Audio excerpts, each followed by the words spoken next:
दुर्योधन की ये 10 गलतियां जो पांडवों के लिए वरदान साबित हुआ। महाभारत में दुर्योधन ने अपने जीवन में अनेक गलतियां की थी, लेकिन पांडवों की हानि पहुंचाने के उद्देश्य से की गई दुर्योधन की कुछ गलतियां ऐसी भी थी जो पांडवों के लिए वरदान साबित हुई और उनसे महाभारत युद्ध में उन्हें विजय मिलने में सहायता मिली। अगर दुर्योधन ये 10 गलतियां नहीं करता तो शायद महाभारत का युद्ध नहीं होता, और अगर होता भी तो पांडव विजयी नहीं होते।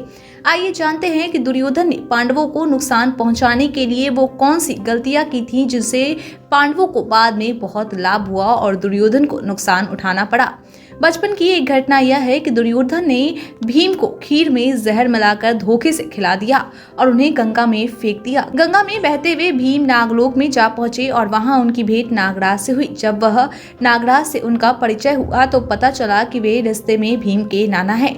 नाना नागराज ने भीम को 100 हाथियों का बल दिया। इस ताकत के बल पर महाभारत युद्ध में भीम दुर्योधन पर बहुत भारी पड़े। दुर्योधन ने लाक्षागृह में पांडवों को जलाकर मार देने का प्रयास किया था, लेकिन जासूसों से मिली सूचना और मदद के सहारे पांडव लाक्षागृह से बचकर रात में ही निकलकर जंगल में जा पहुंचे थे। वहीं वन में भीम की मुलाकात हिडिंबा से हुई थी। भीम को हिडिंबा से घटोत्कच जैसा वीर पुत्र प्राप्त हुआ था जिसने महाभारत में कौरवों को तबाह कर दिया था, जिससे घबराकर दुर्योधन ने कर्ण को उसके पास अर्जुन का सामना करने के लिए सुरक्षित दिव्य अस्त्र को घटोत्कच पर चलाने के लिए कहना पड़ा था, और इस तरह कर्ण ने एक महत्वपूर्ण अस्त्र खो दिया था जिसका लाभ बाद में अर्जुन को मिला। दुर्योधन ने अपनी जिद पूरा करने के लिए हस्तिनापुर का विभाजन करवाया था, जिसमें पांडवों को हिस्से में खांडव प्रस्थ मिला था, जिसे पांडवों ने इंद्र की सुंदर नगरी के समान बना दिया था और उसका नाम इंद्रप्रस्थ रखा गया। यहीं पर दुर्योधन को जल के स्थान पर स्थल का भ्रम हुआ था और द्रौपदी से अपमानित होना पड़ा था। द्रौपदी के द्वारा किए गए अपमान का बदला लेने के लिए दुर्योधन ने दयुद्ध क्रीड़ा में जुआ खेलने के लिए पांडवों को बुलाया, जहां पांडवों के हार जाने पर उसने दुशासन से द्रौपदी का चीरहरण करने का प्रयास करवाया था।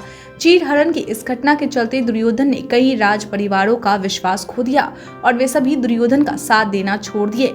इसका लाभ पांडवों को प्राप्त हुआ। पांडवों को जुए में हारने के बाद दुर्योधन के कहे जुए की शर्त के अनुसार पांडवों को 12 साल का वनवास भोगना पड़ा। यही वह अवधि थी जब पांडवों ने युद्ध के लिए अपनी शक्ति को बढ़ाई। वनवास के काल में ही अर्जुन ने इंद्र से दिव्य शास्त्रों की प्राप्ति की थी, जिसका उन्हें महाभारत युद्ध में बहुत लाभ मिला था। वनवास में अज्ञातवास के दौरान कौरवों ने राजा विराट के राज्य पर आक्रमण किया था और उन दिनों अर्जुन वेश बदलकर राजा विराट के यहाँ रहकर अपना अज्ञातवास बिता रहे थे। राजा विराट से कौरवों से हुए युद्ध में राजा विराट की तरफ से नंदा बने हुए अर्जुन ने युद्ध में कौरवों का सामना किया और उसने अकेले ही पूरी कौरव सेना को हरा दिया। इस हार ने कौरवों के मनोबल को तोड़ दिया, जिसका नुकसान उन्हें महाभारत के युद्ध में भी उठानी पड़ी। पांडवों ने अज्ञातवास पूरा करने के बाद श्री कृष्ण को सुलह समझौता के लिए अपना शांति दूत बनाकर हस्तिनापुर भेजा था, लेकिन वहां दुर्योधन ने श्री कृष्ण को अपमानित करके उन्हें बंदी बनाने का प्रयास तक किया। इससे श्री कृष्ण क्रोधित हो गए और उसी वक्त कौरवों के विनाश की नींव पड़ गई। शांति समझौते में श्री कृष्ण ने युद्ध को टालने के लिए दुर्योधन को यह कहा कि अगर तुम पांडवों को इंद्रप्रस्थ नहीं दे सकते तो कम से कम उन्हें केवल 5 गांव ही दे दो।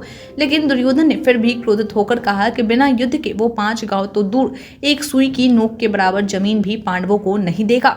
दुर्योधन के इस जिद के कारण कौरवों को पूरा हस्तिनापुर को गंवाने के साथ ही सभी कौरवों की मृत्यु भी हो गई। जब पांडवों की युद्ध में मदद करने के लिए नकुल सहदेव के मामा मद्र नरेश आ रहे थे, तब छल करके दुर्योधन ने उन्हें अपने साथ युद्ध में देने के लिए तैयार कर लिया। युद्ध में मद्र नरेश कर्ण के सारथी बने थे, लेकिन पूरे युद्ध काल में कर्ण के रथ पर बैठकर अर्जुन की प्रशंसा करते रहे और कर्ण के मनोबल को तोड़ने का प्रयास किया। कर्ण ने अर्जुन को मारने के लिए इंद्र से जो दिव्य अस्त्र प्राप्त किया था, दुर्योधन की जिद पर उसे दिव्य अस्त्र से घटोत्कच का वध करना पड़ा। ऐसा करने से अर्जुन कर्ण से सुरक्षित हो गए और अंत में अर्जुन ने कर्ण का वध किया और इस तरह दुर्योधन महाभारत का युद्ध हार गया।